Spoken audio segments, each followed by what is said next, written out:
everyone. Welcome to Be the Good. I'm Pierre Nada, Rappler's community lead.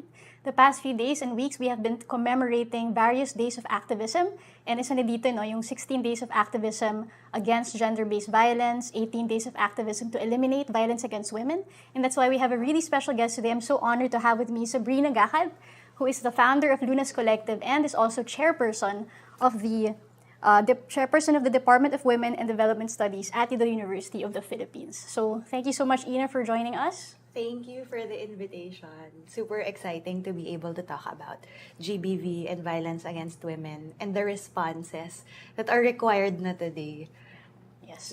Really important topic rin because dito sa Be the Good, it's a show about causes, about campaigns. It's about people on a mission like yourself. And a lot of us are touched by this problem, diba? Medyo silent problem siya for a lot of people. It's sometimes it's shameful to admit it. It's something that a lot of groups kind of try to keep low profile, but it's so important. It has to be talked about in the open. That's why we really wanted to feature Lunas Collective in our second episode.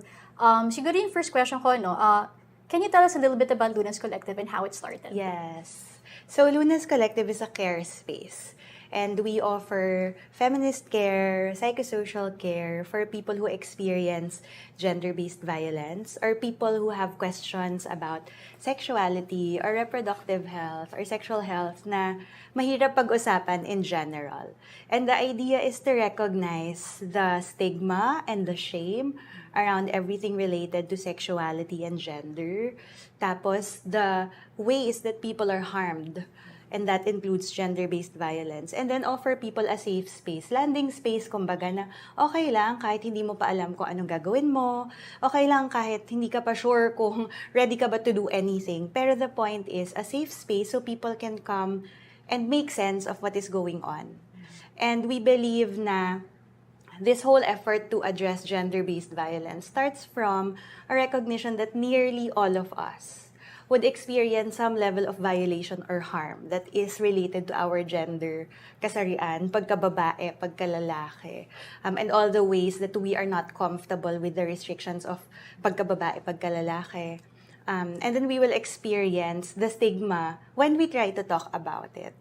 So yon, the platform is a space for us to make space for people who experience GBV, and then also a space for us to gather advocates, volunteers, and then we learn together about how we might provide care and how we might share the care to the broader communities that we all belong to.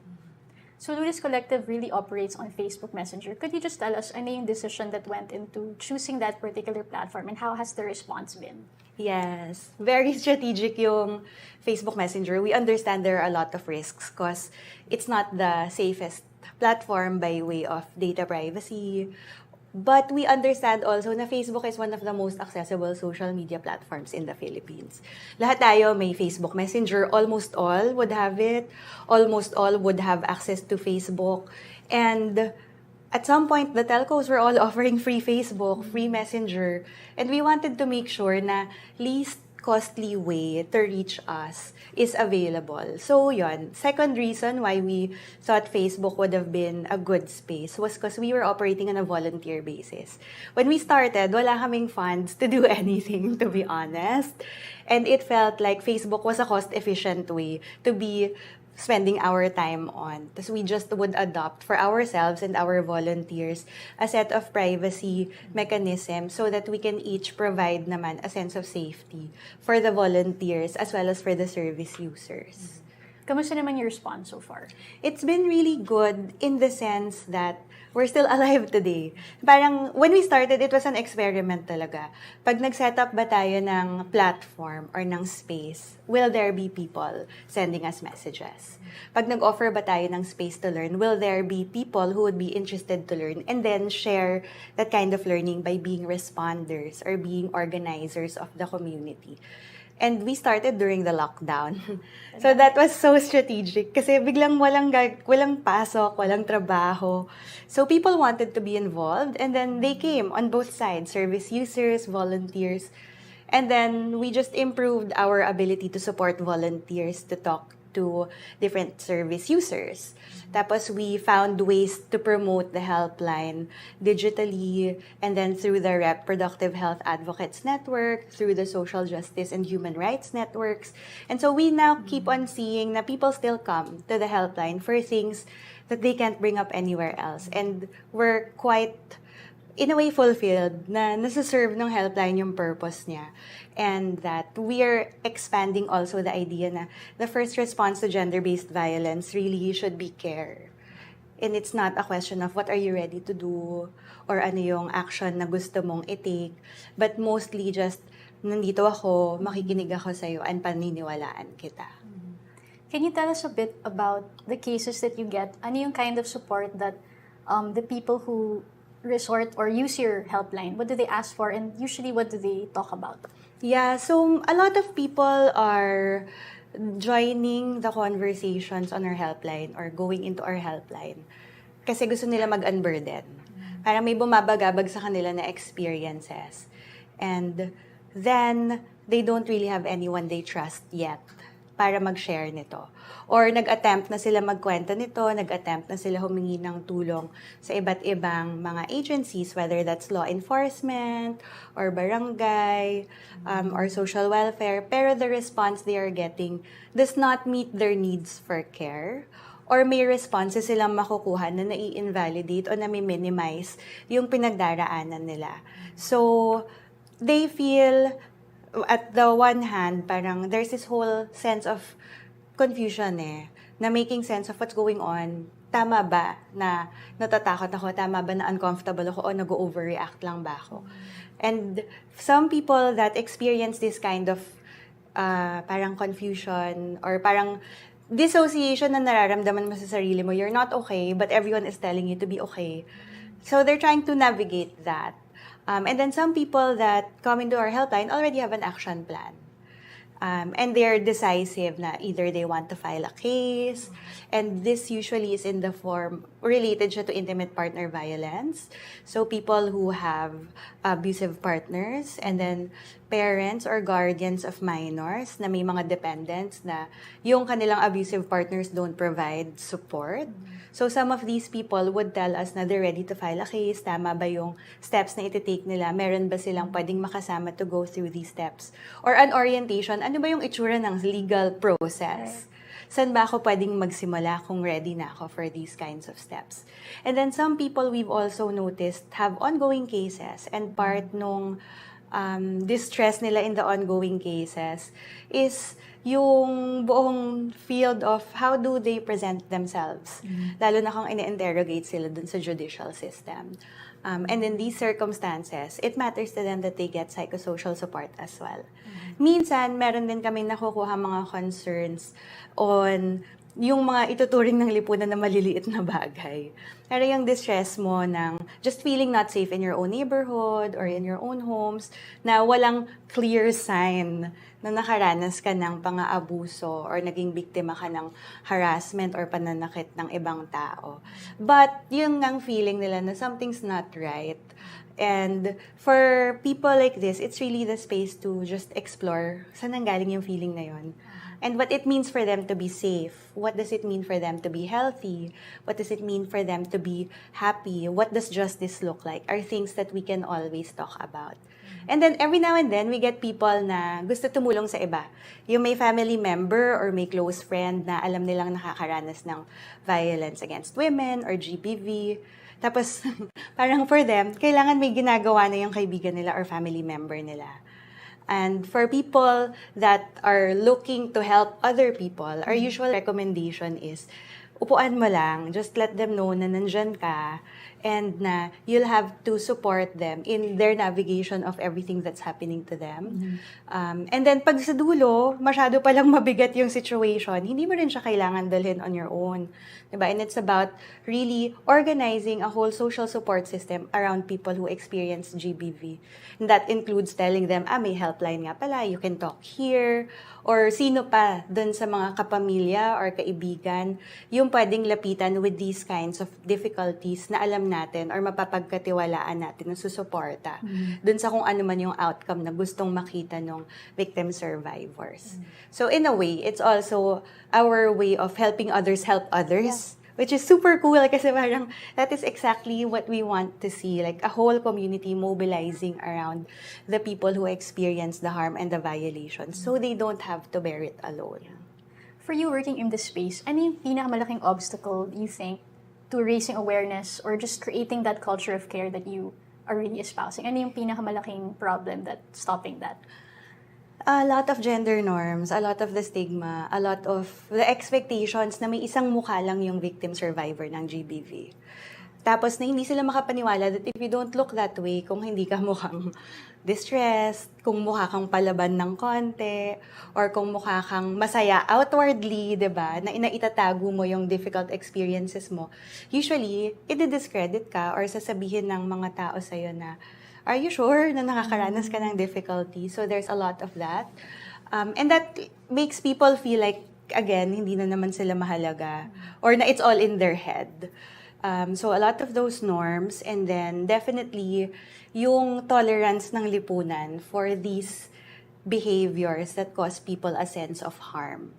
Diba, na parang yung pangangaliwa, ay ganyan talaga yung mga lalaki. Basta sa dulo siya naman uuwi sa'yo. Or ikaw pa rin yung legal wife. Yung gano'n, parang itolerate mo lang. I mean like, but that's stressful. That doesn't give you a sense of safety and comfort in your own home. Diba? Or yung catcalling that is like a regularized experience na parang, well, no. Tapos parang even yung idea na pag binati ka sa street, hi miss, ganyan, or hi ganda, na you're supposed to accept it as a compliment, na hindi nakikita ng mga tao na invasion na siya ng personal space and privacy. And na just because everyone else has been going at it na tinatanggap na lang nila.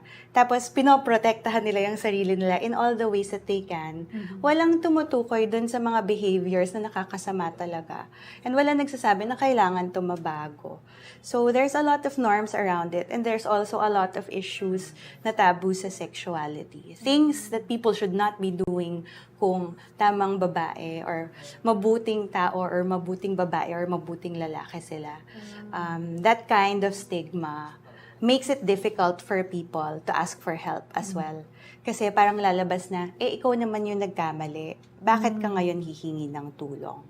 When to begin with, a lot of the taboos around sexuality are, kumbaga, restrictions din sa ability ng tao na maging masaya sa sarili nilang katawan. So, yun. And then finally, yun din, sa pleasure naman, the experience of sexual pleasure or the expression of sexual desire, and our cultural inability to understand consent. Can you expound on that? Yung consent kasi, in like a textbook way, when we look at it, it's yung pagpayag, pagpapahintulot na maging bahagi ng isang activity or isang relationship. In our culture, yung consent na pagpayag ng isang tao na may kinalaman sa relationship sa mga tao sa paligid nila, usually hindi natuturo sa atin. We're taught from a very young age to be deferential to people who are older than us or adults. And na dapat sumunod ka sa adult or sa nakakatanda kasi mas may alam sila kaysa sa'yo. Regardless of that, whether or not what that adult's actions might be, make you feel unsafe already. Hindi rin tayo natuturuan na i-acknowledge kailan natin nararamdaman yung takot at kaba, tas saan to galing. As signs na, wait lang, may nababiolate sa akin. So, because we're not able to grasp that, yung idea natin ng consent or ng pagpayag, napaka-superficial, umuo ka naman eh. Or umuo ka sa simula, hindi ka naman nagsabi ng no. And then, dito na lahat ng gray area na parang just because you didn't say no doesn't mean you didn't say yes. Pero sa culture natin, just because you didn't say no already implies that you said yes. In fact, diba, sa mga conversations, especially when girls are taught or socialized to hide their sexual desire or even attraction, may kanta nga for this, di ba, yung ewan. Na parang, ano yung sabi niya, parang, ewan ay oo rin naman. Na parang, it's in our culture to think that the gray area means affirmative consent. Or as in full on na, yes, I want to be with you. So, that is a difficulty for many people who actually really do want to say yes.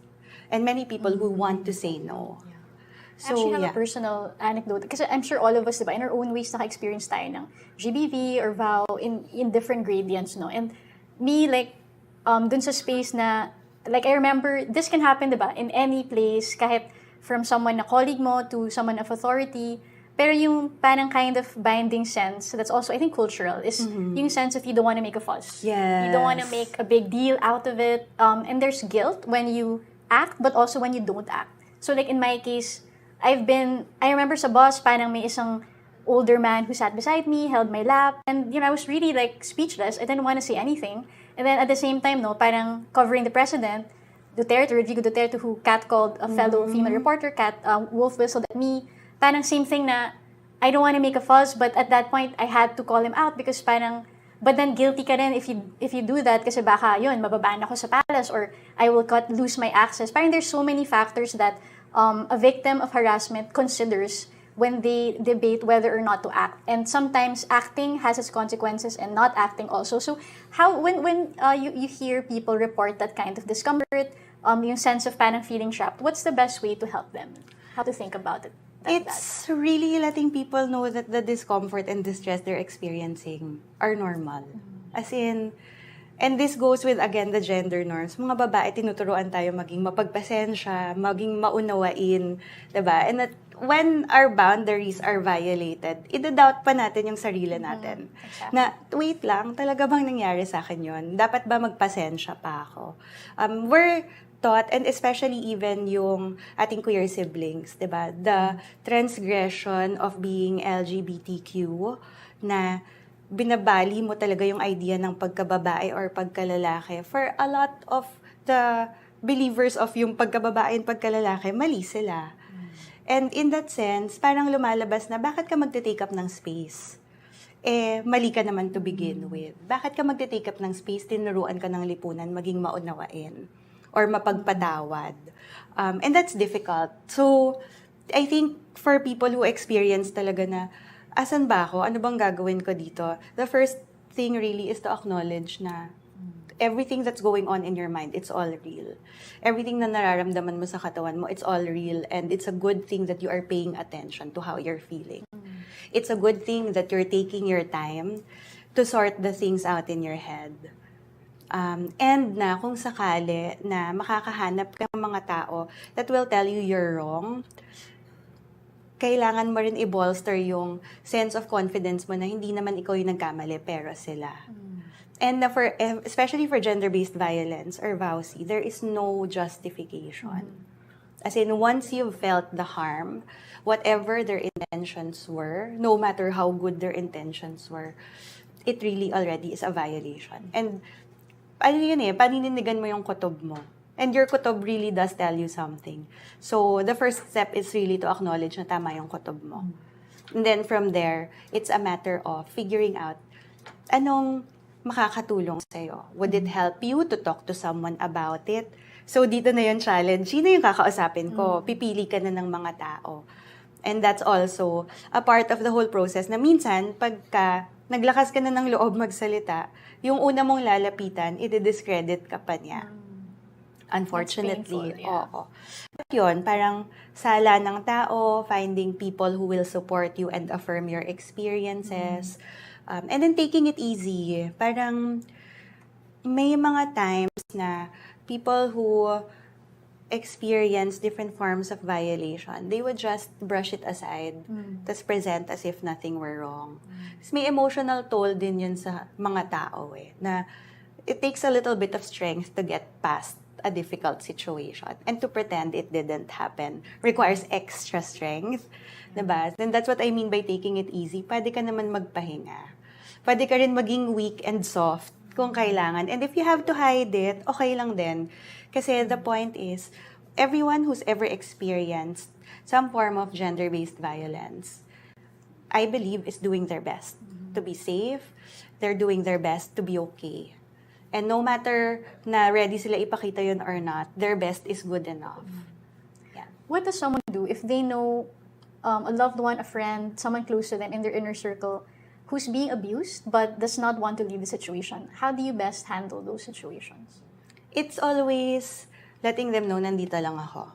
If you want to talk about it, if you want to make sense of it, nandito lang ako. For people who see other people enduring difficult relationships, mahirap na pumayag ka lang. And one of the things that's also important to do is to assess ano yung bias mo? Bakit sinasabi mo na someone has to do something about their relationship? And then maybe, can we medyo pause the bias or maybe pause with the action-oriented, ito yung way to safety, and then ask really the person who is experiencing the violence or the harm, ano itsura ng safety for you? Paano ka mapapanatag? And then asking them, anong tulong yung kailangan mo para maabot mo yon? Because some people might be willing for their peers or their family to intervene on their behalf. Some people naman might just be like, huwag ka na makialam, pero standby ka lang dyan. Pagka ganon, it's just really letting them know na nandito ka lang, nag-aabang ka lang for them to tell you kung ano yung gusto nila gawin, tapos paano mo sila susuportahan. Meron bang calls rin or calls for help in your helpline that's from LGBTQIA, and usually ano yung concern sila? What kind of abuses happen? We do get concerns from LGBTQIA individuals, and some of these concerns have to do with experiences of sexual violence. Some of these have to do with experiences of discrimination and harm. And yung difficulty also of finding a space to be able to talk about these experiences. And yung difficulty also na once they've talked about it, sila ulit yung masisisi kung bakit nangyari yun sa kanila. And a lot of these are in a way emotional, psychological burdens na hindi agad kasi masosolve ng legal action or hindi agad masosolve ng any immediate effort talaga to make yourself feel good. Minsan talaga parang babalik-balikan mo yung nangyari or tatry mo siyang iwanan tapos out of nowhere matitrigger ka tapos kailangan mo siyang i-deal. So yon, we do get these concerns. And also especially for people also na mula pa sa pagkabata nila yung harm na naranasan nila. Tapos babalik na lang sa kanila when they're a little bit older na ay nangyari nga pala yun. Yeah. Ina, I want to talk about yung policies that we have in the Philippines and what you think of them. Like, meron tayong Safe Spaces Act, diba, that was just in place like a few years ago. And I wanted to know, like, from your observation of that space, how effective it's been in raising awareness. Ano pa yung mga policy gaps sa laws and how they're implemented that you see? I think things like the Safe Spaces Act really tell us gano'n nakalayo yung inabot ng movement to end violence against women or end gender-based violence. Kasi sa Safe Spaces Act, inclusive na siya. Nakikilala na that harms can be done to women or people of diverse gender identities and sexualities. The second thing it managed to do was say na regardless of the intention of the perpetrator, it is what the person felt that will determine kung nangyari ba yung violence or harm. And that's like huge. Kasi dati, ang dami mong kailangan na patunayan. Kailangan ka mag-document ng sobrang daming evidence bago mo i-present sa court and bago ka makakuha ng decision in your favor. There has also been a very, very strong campaign around the Safe Spaces Act. And ang dami-daming nagpa-participate dito. It's not just your usual suspects na mga institutions, but it goes all the way down to bikers organizations and groups, students who are based in schools where they experience the difficulties and the harassment. I think it's managed to mobilize people against yung mga tinanggap na natin na bastos, tas nasabi, bawal bastos. And I think that's incredible. In terms of the gaps, definitely may gap tayo sa care. Parang yung care ecosystem kasi natin or yung GBV response ecosystem natin, patse-patse. Parang okay. Minsan pa nga, and we've experienced this before, na may mga concerns na pwede mong i-raise sa police station. May mga bagay na pag wala sa listahan ng police station, sabihin nila bumalik ka sa barangay kasi sa barangay yan i-discuss or sa barangay yan i-resolve. Tapos yung ganong kalituhan lang ba, 'di ba? Na parang nalilito ka na nga kung totoo yung nangyayari sa'yo. Tapos pag mag-attempt ka magsumbong, sabihin sa'yo, ay, hindi yan dito, dun yan sa kabila. bureaucratic na lang Yeah. issues. And the way that people are responded to ignores the difficulty of having made the attempt to report. So, may mga ganon na circumstances. I think the other thing that we've noticed is difficult is overburdened din yung care providers. The frontliners at the barangay level, yung mga nasa women and gender desk, marami silang ibang trabaho.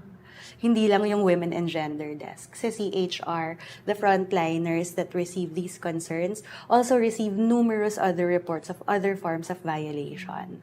Tapos tagpi-tagpi din yung mga responsibilities nila at work. And that's overwhelming. So parang in a way, oo nga naman. Pag nagtaray na siya, malamang dahil pagod na rin siya. And so our care providers also need care. And our system doesn't yet recognize that. So, may mga adjustments na kailangan din mangyari doon. And then, of course, finally, doon sa mga duty bearers, ang hirap minsan ipaintindi sa kanila na ang itsura ng gender-based violence, sari-sari talaga. Na it's not just about physical violence, na may proof ka, or it's not just about sexual violence. And their idea of what is an actionable kind of violence as opposed to the violence people are experiencing, ang lawak ng pagkakaiba. So there has really to be an education effort for our duty bearers to understand yung difficulties ng survivors. Para din, pagka lumapit sa kanila, mas maintindihin sila. And then finally, yung practice ng pagbabate.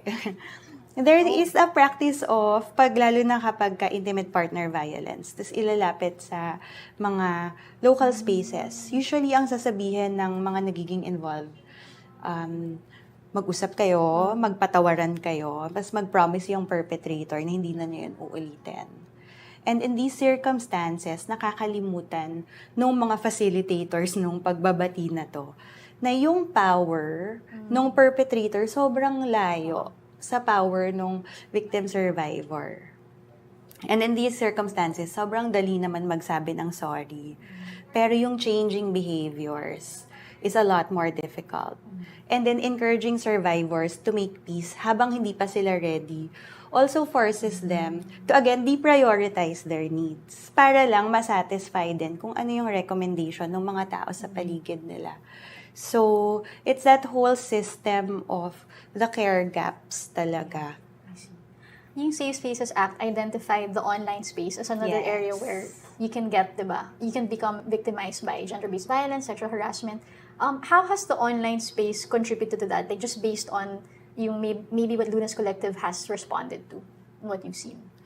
Online spaces in terms of gender-based violence online. Kasi like the Safe Spaces Act said na violation then when you stalk someone, when you impersonate their online identity, when you incessant messaging could be, you could be held accountable for that under Safe Spaces Act.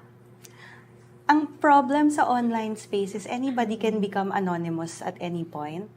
Tapos yung mga bagay na nangyayari online, in order for them to count as violations or cybercrime, para mapatunayan yun, ang dami mong kailangan din na documentation of the evidence na nangyari sa yung iba't ibang forms of abuse and harassment.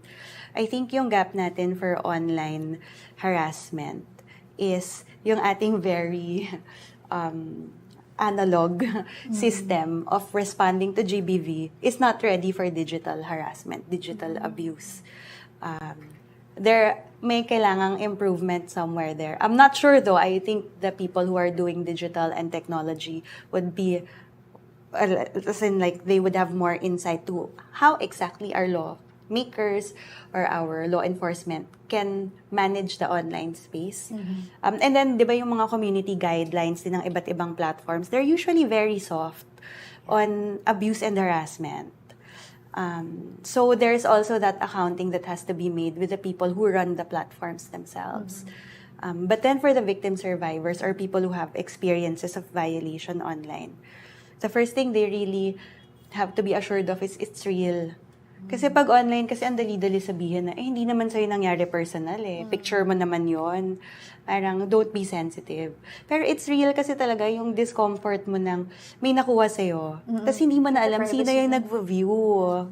Tapos and there's this whole, and even online dating spaces, di ba? There, you get catfishing. You get people who pretend to be someone else. Tapos you get your private photos being distributed around. So yun, there are a lot of harms talaga. And it's so easy for people who've never experienced the risk to say, hindi naman yan totoo kasi sa online space lang siya nangyari. But for a lot of people who are digital natives, their reality ng in-person physical spaces is as real as online. And the doubt and the insecurity is as important. Okay. Ina, I have one last question for you. But before that, we're gonna have a second segment of the show. So, actually, dito sa Be the Good, we have a second segment where we want to see also kung ano yung, kamusta naman yung online conversations about the issues we talk about. So, in this case, diba, yung campaigns to eliminate violence against women, gender-based violence. And we have with us digital communication specialist Krista Escudera, who is basically, she did social scanning. Yung aming digital communications team did a social scanning of what kind of conversations na ba yung nangyayari online in various platforms about this issue and these campaigns. So, Krista? Hi. Excuse me. So, Rappler looked into different keywords on sexual and gender-based violence through our monitoring tools like Rectangle and social media platforms like Facebook and Twitter. And we looked at the top posts to see how Filipinos are talking about the issue on gender-based violence.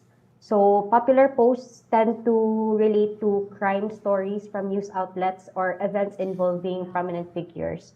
So, one of which was the controversial rape scene from the TV series Batang Quiapo.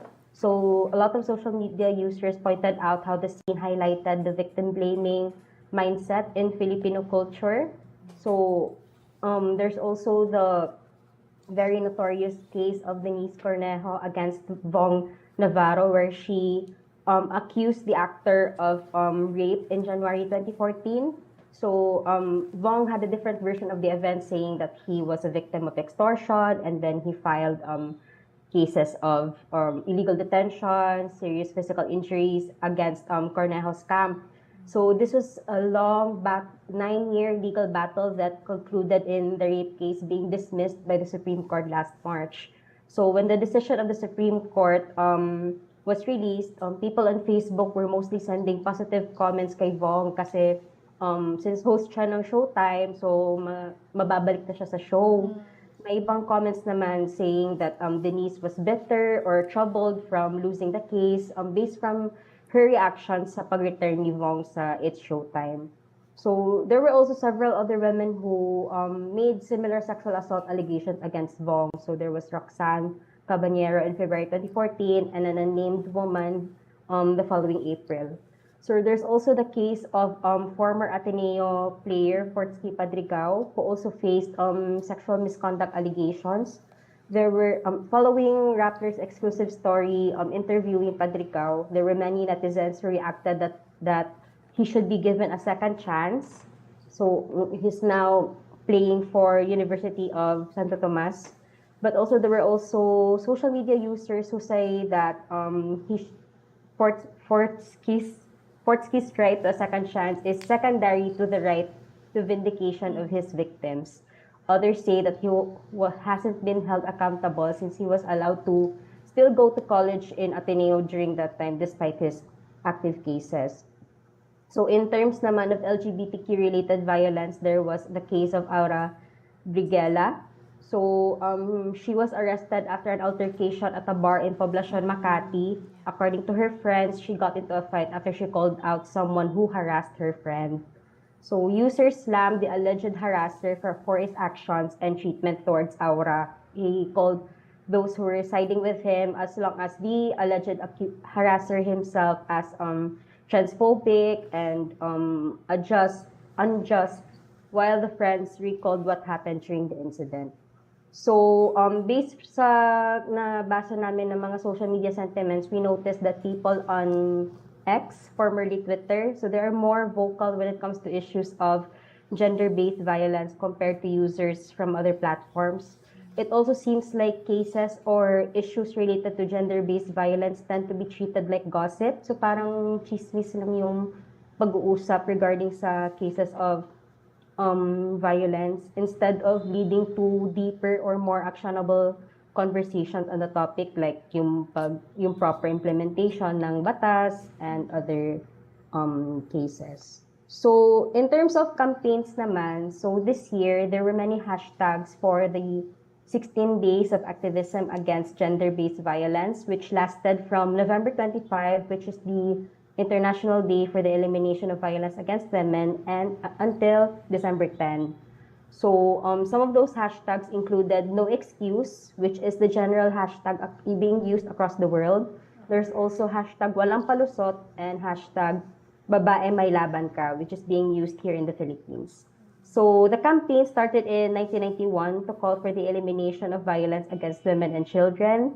So the United Nations Secretary General also launched a similar campaign called Unite by 2030 to end violence against women to go along the 16 Days initiative. There were a lot of celebrities, public officials, notable personalities that lended their voice to the campaign. So there's Senator Lorna de Garda, who promoted her authored and sponsored laws to protect women and children. There's also Marikina Representative Stella Kimbo.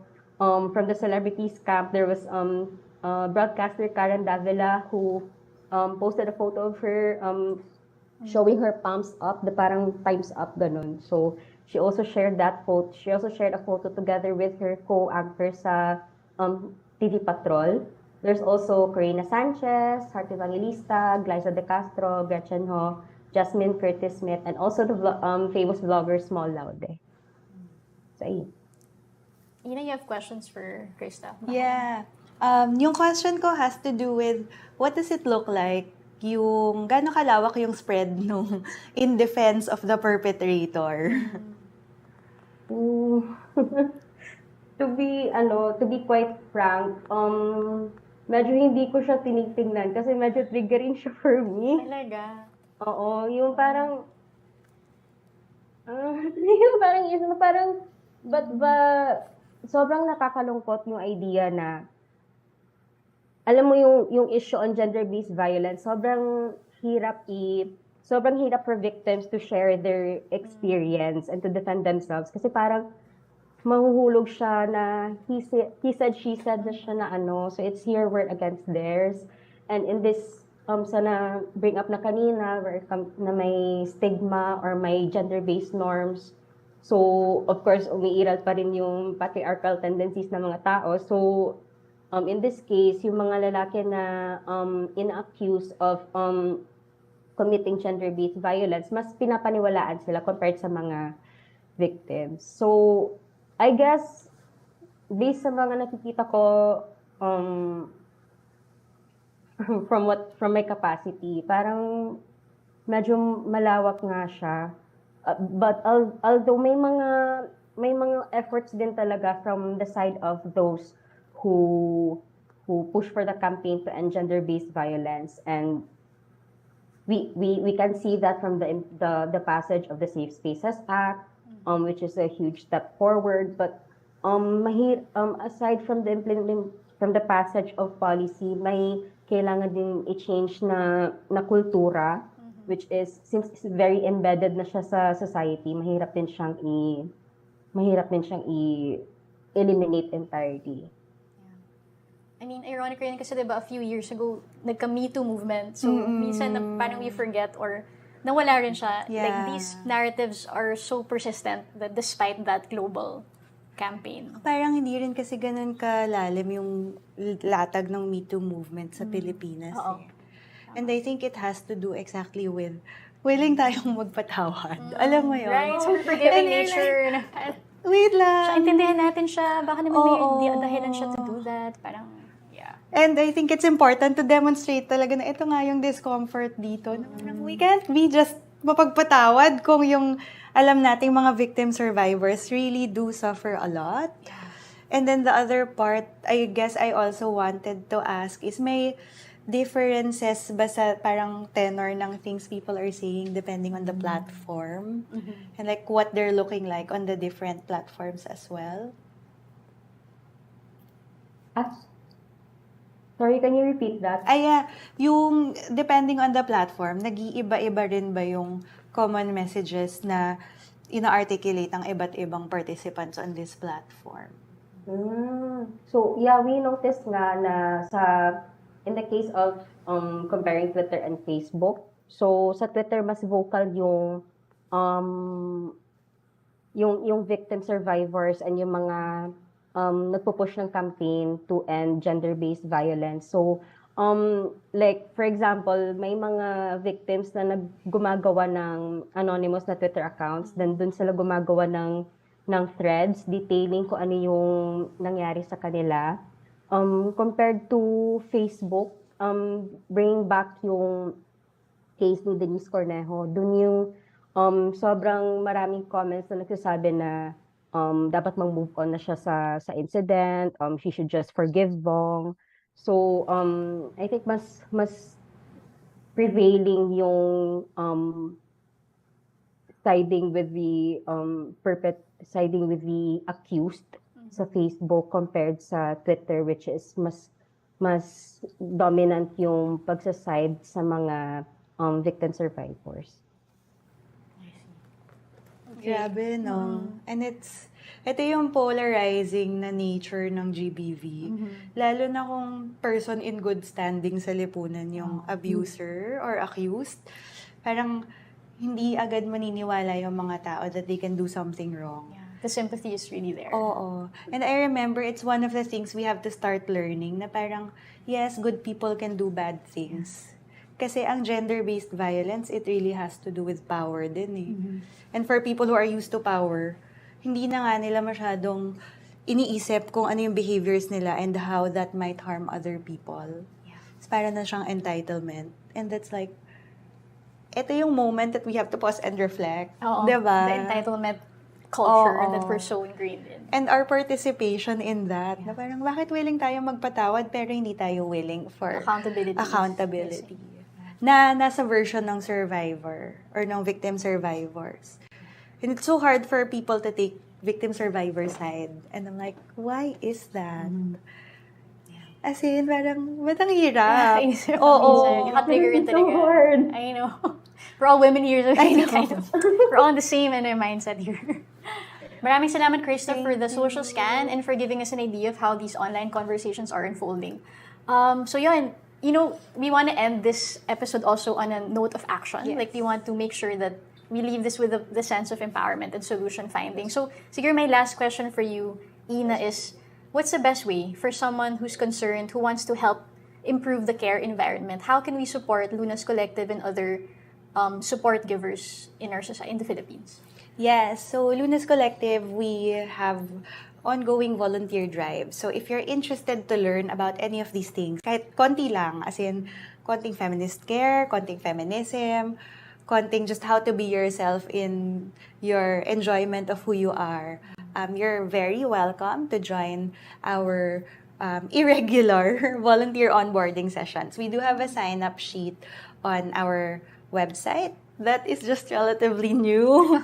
Congratulations. Yes, so that's lunascollective.org. There's a link there for signing up. And then if you sign up, we will send you an email at some point when we're ready to do onboarding. We also encourage everyone to encourage other people around them to really be active in saying, I believe you. Naniniwala ako sa story mo. And also being active in saying na I'm taking your side. And ito, maliit lang siya na bagay na gagawin ng isang individual.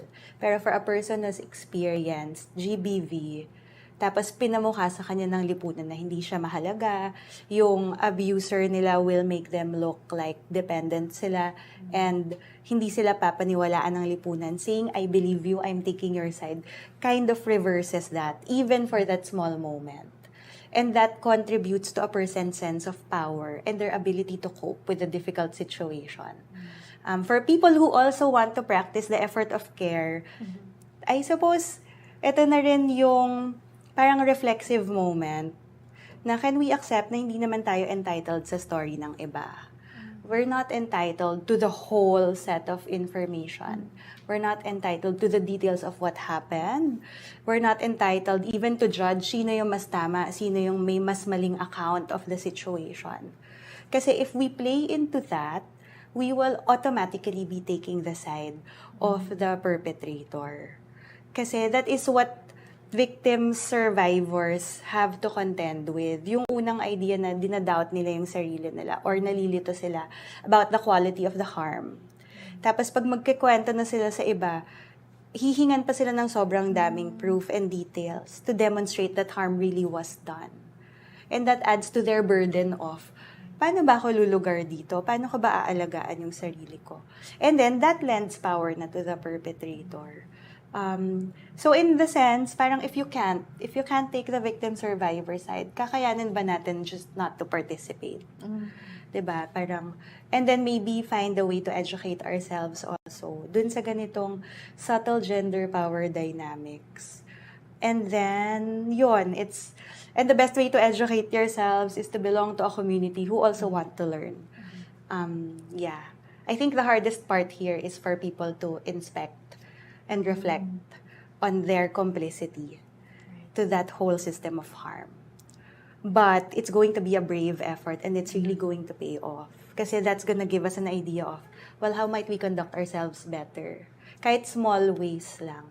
Ayun. And then, of course, the other way to do it is to make sure that you're supportive of everybody else's pleasures. As in expressing support for people who you feel are enjoying their lives or expressing support for people you care for na walang pailalim na bawi ng criticism, diba? And those little things. Just demonstrating care and demonstrating support. And then finally, consent. As in practicing that effort first, check in with yourself. Ano yung way ng katawan mo para sabihin na nag-enjoy ka? Para sabihin natatakot ka na. Para sabihin nakakatakot pero exciting, sige, itatry ko. Right? And then, expressing that. Practice with your friends, practice with loved ones. Tapos if you come from a position of power, usually ito na yung mga lalaki, asking people if they actually like being with you. Wow. Diba? Or That takes asking courage. people just how they are feeling in your presence, in your company. Ano ba yung ways para maparamdam mo sa kanila na their safety and their pleasure are your priority. And mahirap to kasi nga, these things we ego just eh. don't It's talk such an about, ego. tapos ego pa.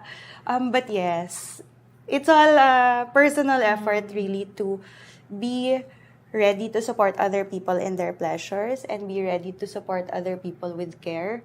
And then finally, sa dulo, pinakamahalaga rin, aftercare. It's normal for people to feel distress when you see all these horrible things happening.